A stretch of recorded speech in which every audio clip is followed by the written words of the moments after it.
All right. I think my ear is clearing up. You guys, I have not been able to properly hear out of my right ear since February. And this is what's crazy. It cleared up for like a week and a half in the middle of March, and then it got clogged again. It's fluid. It's fluid. Because the allergy, one, horrible allergy season. It's the worst allergy season we've seen in this region that I'm in the United States for a long time. It was so bad, I kid you not. It was so bad that in the region that I am in particular, in my state, the pollen was so thick, there was yellow haze in certain counties and cities, and the surrounding cities. It was yellow fog. It's called a pollen bomb. I didn't even know that was a thing. My face itches. So much fluid. Also, I have a fair amount of piercings in my ears, and I have one that's currently healing. And inflammation is putting pressure on the eardrum. So anyway, no one needed to know that. Let's hop in, because this is going to be quite a lengthy review. As you can tell by the title, Doctor Zhivago by my boy Boris. I'm just calling him my boy Boris because Boris made me work. That's spelled W-E-R-K. Let's get him centered. Boris made me work. This is not an easy book to read, nor was it an easy book to review. Oh, we have a lot to discuss. Disclaimer, let's just get this out of the way. Not a favorite. Worth it, but not a favorite. A grown up man must gird your loins. A grown man must grit his teeth and share the faith. I'm sorry. Gird your loins. And there's a typo. Take two. A grown-up man must grit his teeth and share the fate of his native land. Fate, not face. Girl. Dr. Zhivago by Boris. I'm just calling him Boris because what a fun name. Boris. Could you imagine if I was Boris's mama and he got, Boris, come here. You put that emphasis on that B. Anyway, Dr. Zhivago, Boris. This is a classic, obviously. It's well loved. There's a movie that was done of it that people say is quite good. I've not seen the movie. I don't know if I'm going to watch it. I'm actually not really watching a whole lot of anything these days. So, but this book, I know that going into it, it's a book that people have DNF'd. People love it. Then I know that there are people who have DNF'd it. One of my bookish pals, Jen, she's a fantastic book, or Instagram. She struggled through it and DNF'd it by page 100. I have another bookish friend, has a channel. She finished it, but she said she struggled through it. But then I know people were like, this is a great book, blah, blah, blah. It's not an easy read. And I buddy read this with my bookish friend, Joanne. We have been buddy reading, I think, since 2023. And I'm glad I buddy read this because I think that if I hadn't, I would have DNF'd. Or I would have maybe gone through it a lot, even slower than we did. It took us almost 2 months to read this book, but I don't regret it. In a nutshell, Dr. Zhivago is set during the Russian Revolution, starting in the 1910s, and it actually goes through World War II. Our main character, yes, is Dr. Zhivago, but there are other characters, a lot of characters. In my edition, and we actually have the same edition, but her edition is like 600 or something pages, and my edition is just under 500, and it's just a formatting difference, a change, I think, with this cover, which is crazy. But there is no character tree in this book. I would have to have Googled it. Okay. And it's a Russian novel, so there's a lot of characters. And anyway, but through Dr. Zhivago and these other characters, we see as the readers how the revolution, the birth of the Soviet Union, impacts Russian society at all levels. And many readers, and Joanne was one of these people, and I know she won't mind me saying this because she said it to me as we were discussing this book, because of the movie, people think that it's going to be more of a romance than it actually really is. There is a romantic relationship between Dr. Zhivago and a woman in this book named Laura, but it's not a romance. And so I think, people are like, oh, I thought that this relationship was going to be heavier in the book, and it's not. It's so much bigger than that. This book is abstract and difficult to articulate, but this is my best attempt. So some people may be aware of a very, very brief background of the publishing of this novel. Let's move this a little bit more here. There was some drama surrounding the publishing of this novel. Now you can't see. There you go. This book was smuggled out of Russia by the CIA, so the United States smuggled this book out, and it was published in Italy for the first time. Its first publication was in Italy, in Italian, I want to say. And the reason why the Soviet Union didn't want to publish it, because it clearly critiques the Soviet Union. It didn't make the Soviet Union look good at all. In the US, of course, this is during the Cold War, they are going to want to use it as propaganda for their own ends to make the Soviet Union look a certain way. And so the United States worked to get this book smuggled. The United States government worked to get this book smuggled out of the Soviet Union. One major critique, though, from the Soviet Union was that this book highlights the individual too much. And when you have an entity like the Soviet Union, the emphasis is placed on the collective versus the individual under these types of regimes. And so this main character is definitely an individualist. Boris, my boy Boris, is, what did I say with some depth in that throat? It was a little deep.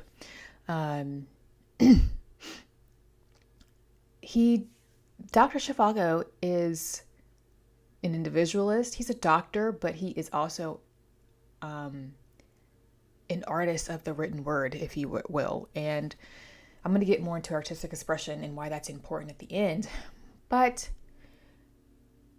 when you have an individual here this main character who's highlighting the importance of the individual, their desires, their wants and needs, their personal philosophies, those can often go against what the controlling entity or entities at the time want out there in the ether. But how various cycles and associations are the fashion. Every herd is a refuge for giftlessness, whether it's a faith in Soloviev, my apologies for the pronunciation, it's really bad, or Kant or Marx. Only the solitary seek the truth, and they break with all those who don't love it sufficiently. How unregretfully they parted with independent thinking, which none of them evidently had ever had. Some of these quotes are very relevant for today. Very relevant. Not necessarily an original one. The gift that showed in all his movements might be the gift of imitation. They all imitated someone then, or simply each other. They sat like silent, stern idols, and whose political arrogance had exterminated everything alive and human. Let me take a sip of this. I ain't trying to advertise for nobody. They ain't paying me.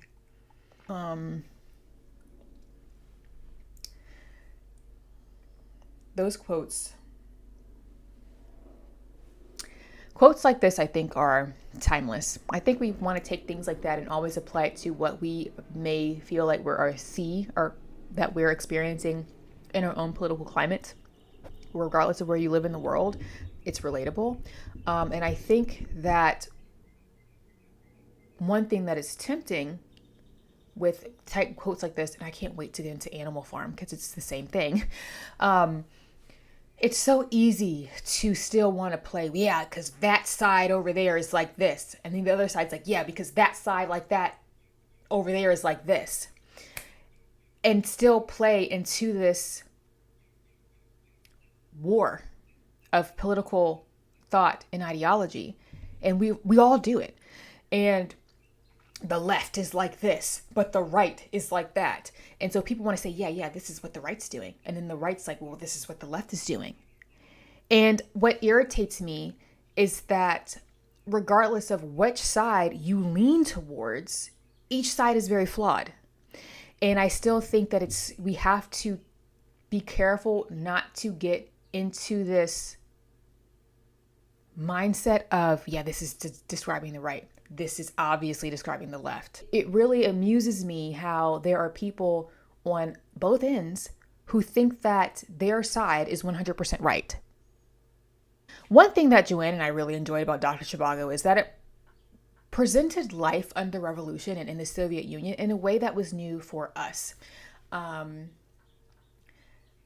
It was more detailed and more nuanced. Yes, there are documentaries. I've seen documentaries. I have a general understanding of the Russian Revolution. I have a general understanding of the Soviet Union. I was a history major, and I had a whole session in school, 18 years old. So I was in high school, but in the program that I was in, we spent a good amount of time on the Russian Revolution, just the basics of it.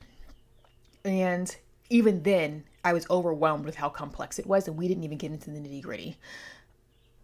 Through Boris's narrative, you get a lot more of how complicated it was. It's a fascinating history. It's a lot.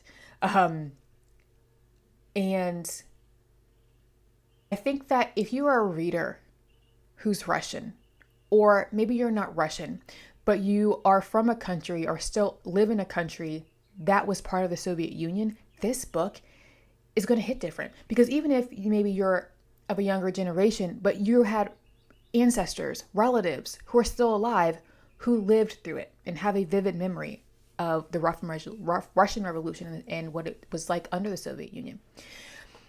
And somebody like me who's learning it, right? It just gave it some personal life, if that makes sense. Yeah, I feel like, I hope I made sense in that statement. This book, I will say, has made me want to read the Gulag Archipelago.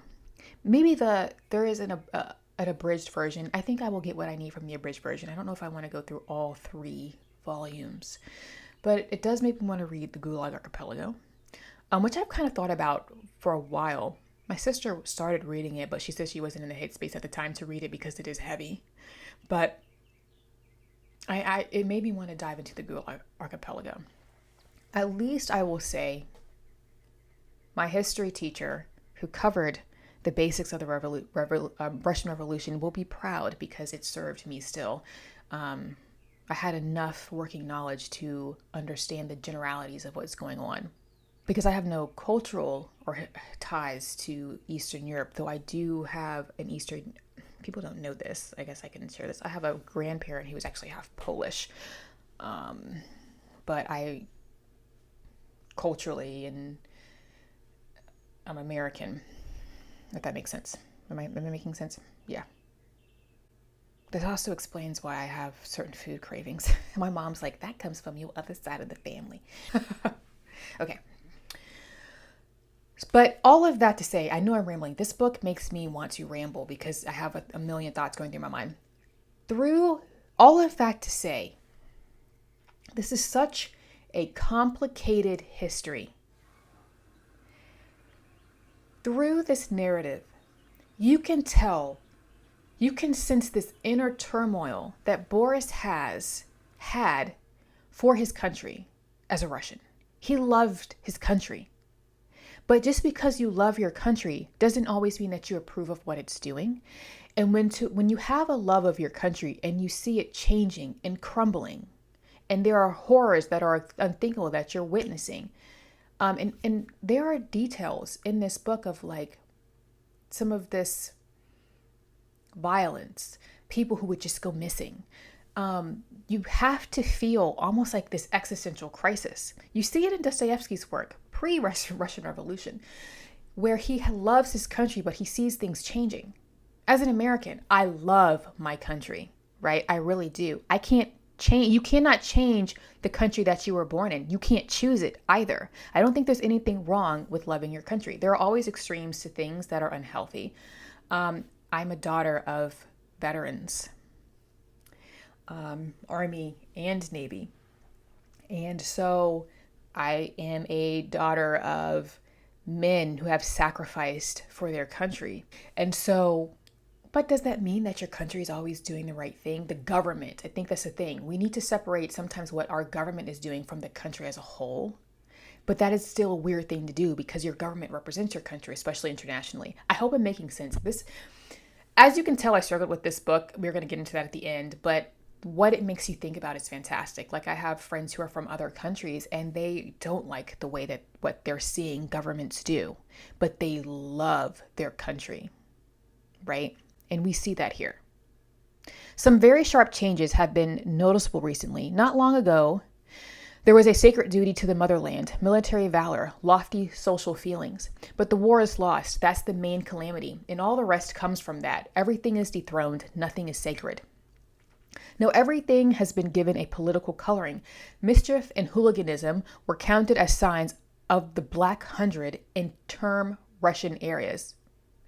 So in term Soviet areas, In White Guard areas, ruffians were taken for Bolsheviks. The main trouble, the root of the future evil, was loss of faith in the value of one's own opinion. People imagined that the time when they followed the urgings of their moral sense was gone. Now they had to sing to the general tune and live by foreign notions imposed on everyone. Getting flashbacks to 2020. No one makes history. It is not visible, just as it is impossible to see grass grow. Wars, revolutions, czars, Robespierres, these are its organic stimulants, its fermenting yeast. Revolutions are produced by men of action, one-sided fanatics, geniuses of self-limitation. In a few hours or days, they overturn the old order. I didn't write this in my review, but I did think this while I was reading it. And I also thought it as I was reading Animal Farm, which is going to be the review that's going to follow this review in another week, is when is revolution necessary? There are times when revolution is necessary because there is a time when you need change. A change has to happen in a society because you are oppressed, right? But you can see that even when there needs to be a change, even revolution can go south very quickly. So I think a question was, when is it necessary for a revolution? Is it always a good thing? And these are open-ended questions. Is it always a good thing to completely try to wipe out the old? You know, again, as an American, the American Revolution was massively significant historically. You know, if you've never studied the American Revolution, it's actually really fascinating. People don't know this. Russia also was Russia? Oh my gosh, was it Russia? Am I thinking about the Civil War? Nope, sorry, I'm thinking about the Civil War. Also, the American Civil War is absolutely fascinating to study if you've never studied it in detail. Just how actually there were a lot more international involvement with it than people realize or were often told. But when you look at what the founding fathers of this country did, they were radical. But what would have happened? It could have gone south, right? I mean, it's just fascinating. There are times when revolution works and there are times when it's really, really rough. I hope I'm making sense. But also you have to look at the American Revolution. Without the American Revolution, you don't have the Civil War. As a country is sorting itself out, right? So there's a reason why Thomas Jefferson said every 200 years you need to have a revolution. You can't get comfortable, because when you get comfortable, you start to lose rights and you start to give them away. You get too comfortable and you get complacent. I feel like I'm all over the place. Bear with me. This book. Okay. So as this society changes and the people become more wary of each other in this story, and again, of course, Boris is writing about what is actually happening, right? Because this is written in the 1950s, and as this totalitarianism seeps in, In this narrative, the reader gets a glimpse of life during the revolution and under the Soviet Union, where paranoia seeps in, right? And everything is shrouded in this tension. The fear known as spy mania had reduced all speech to a single, formal, predictable pattern. The display of good intentions in discourse was not conducive to conversation. So allow me to ignore the facts. You say my words don't agree with reality. But is there any reality in Russia now? In my opinion, it's been so intimidating that it has gone into hiding. Well, what does it mean without a trace? It's just a way of speaking that it was without a trace so as not to get upset. But in reality, we've got to assume he's dead, killed. This is my favorite quote, actually, out of the whole book. The unfree man always idealizes his slavery, which also plays so well into Animal Farm. And I can't wait to talk about that book. Anyway, so of course, in this type of environment, there is censorship. And the irony, of course, is that this book was heavily censored by the Soviet Union. And Boris highlights this throughout the narrative, especially where we have Zhivago. He is not just a doctor, so a man who's working with his hands and has that healing touch, right? He is a poet. And so it's not just the censorship of the press, because there are, mentions in this book where you have the press being censored. But there's also self-censorship as well, because when you can't trust even your neighbors, you remain silent to guard your own safety. There was something I wanted to say, but I'm not going to, just for the sake of time. Which, in view of increased pressure from the censorship, the publisher has asked him to revise. Lying across from Yuri, Galulin? Question mark, pronunciation. Bear with me. Galulian. Anyway, was looking through the just arrived editions of Speech in the Russian Word and exclaiming indignantly at the blank in the print left by the censors. Remember, there are neither honest people nor friends anymore, still less anyone knowledgeable. Lastly, Dr. Zhivago is a beautifully written novel, even though it's not an easy read. It's a dense read. It's an abstract read. It is beautifully written. There are passages where he's describing the setting, what it sounds like when it's snowing, what it looks like, what it smells like in the autumn, like beautiful passages. And so, and Boris himself was a poet, and Dr. Zhivago is a poet, but we do also get a conversation in this book about the importance of art. And to me, it goes back to the importance of the individual. Again, Dr. Zhivago is a peculiar character, and especially in this setting, he is an individualist. He has his own philosophies. He has his own way of thinking about things. He has his own way of expression. He is a poet. And so when you are a creative individual in particular, living in a society that is heavily censored, your freedom of expression is hampered. And that freedom of expression through art has always been used as a way to portray independent and articulate and portray independent thought, as well as provide social and political critique. Books and art have done that since millennia. You go back to the ancient societies. That's just what people have used art to express. It's just a form of expression. Music as well. Now, as never before, it was clear to him that art ceaselessly occupied with two things. It constantly reflects on death and thereby constantly creates life. Words speak through many things: themes, situations, plots, heroes. But most of all, they speak through the art contained in them. The presence of art in the pages of Crime and Punishment is more astounding than Raskolnikov's Crime. Of course, I had to pull a quote that got my boy D Money mentioned in it. I love Dostoevsky. But I feel like this review was a little all over the place. It's not an easy book to review.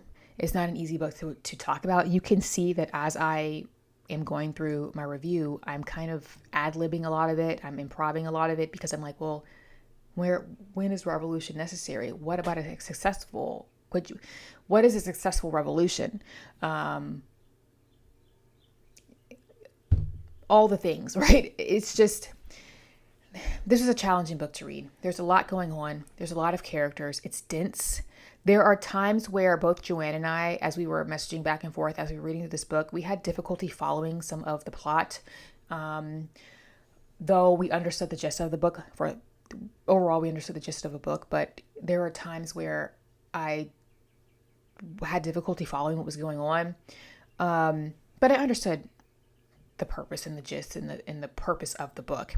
It's beautifully written, like I've already said. However, we both felt that we had difficulty connecting to these characters, not because there was a lot of them, just had a difficulty connecting with these characters, especially Laura and Zhivago, who are really you could say, our main two characters. But we did say that we feel like this is deliberate. You have these characters in a society, in the Soviet Union, Russian Revolution, Soviet Union, where, again, there's censorship going on. There's only so much that they can reveal in a society like this, because it could be to your detriment. And so they do seem abstract at times. These characters can seem cryptic at times, but that is the social space of this book. That's the political space of this book. So even though it was a challenge to connect with these characters, it's fitting for this narrative. These characters are being influenced by the extreme tensions around them, making them difficult to grasp because their own environment is also suppressing them. This was an insightful read. I have no regrets with this book, with reading this book, even though I did struggle with it. There are times I was slogging through this book because it is dense and abstract, and there were times I just didn't understand everything, what that was going on with the plot. But it is a book that will stick with me. Obviously, as you can see, as I was going through my review, I'm asking questions off the top of my head as my wheels are turning. There are some passages that I will refer back to. I don't know if I'll ever reread this book, but there might be sections I go back to. This is a well annotated book. I remember Joanne saying that she doesn't really annotate too much or put tabs in her books, but she said this was a book that she tabbed more frequently, or in a way that was more frequently for her. That was not good English. She tabbed this book more than she would another read, perhaps, than what is normal for her. That's what I'm trying to say. A lot of annotations in this book. A lot of passages marked. And I know that some of these I will refer back to in the future. I think it's a worthy read. I really do. It's just not a personal favorite. There is something that didn't fully click with me. And that's just how it is sometimes with any book, especially classics. I will say this. I think that when a book is a well-loved classic and it has been this, awarded and all, it's part of the Russian literary canon. It's put in there with Dostoevsky and Tolstoy and etc. The reader may feel a pressure to want to love the book because it is loved. It's been critically acclaimed. It's won awards. But if you just don't personally click, it's not going to click. And that's okay. Worth the effort. But just not a personal favorite for me. I rated it a 3.5 out of 5, which is, I thought it was going to be at least a 4 for me. It happens. But it just took a lot of patience. And I don't even know necessarily if it was because the content was sometimes difficult as far as the intricacies of the Russian Revolution. That wasn't it for me. There was actually a lot that came back to my memory while reading it. It was just something didn't click. And I will say this, and I feel a little validated, is a person on Instagram that I follow. He follows me. He's Russian, lives in the United States now, but he is Russian. And he was like, this book didn't really click with me either. He was like, he personally prefers Boris's poetry versus his narrative. He was and so when he read my review, when I posted it on Instagram, he was like, that's about how I felt about it. So I'm like, it's not just me. It's not just me as not just an English speaker, but as an American. Because sometimes, when you're reading another region, country's history, and you're not as familiar with it, sometimes and you're struggling through some of the content as far as maybe, because it's, you're learning. Maybe I should say that you're learning as you're reading, and you may not necessarily pick up some of those nuances that you think, is it me? But anyway, I'm rambling. Please, thoughts and comments below on this much loved, but also I can tell I've had feedback since this review has gone live on Instagram, but people saying that for them it was also middle of the road, and then there are some people who just love it. Some people just didn't get on with it. What were your thoughts if you have read this book? If you are one of my Russian viewers and you've read Dr. Zhivago, thoughts and comments below. Please, I would love insight in particular. Not just Russian, those who may be coming from countries or still live in countries that were under the Soviet Union. I would love to know what you think about this book if you've read it. That is where I'm going to leave this long review. I knew it would be. Please feel free to like, subscribe. Also feel free to follow me on Instagram, where I get up to more bookish shenanigans. I post all of my book content there first. And I post the occasional, though now more rare, goofy, reel, or meme in the Instagram stories. I've been taking quite a bit of a break from social media these days, and it feels good. Anyway, that's all. I'll see you in the next one.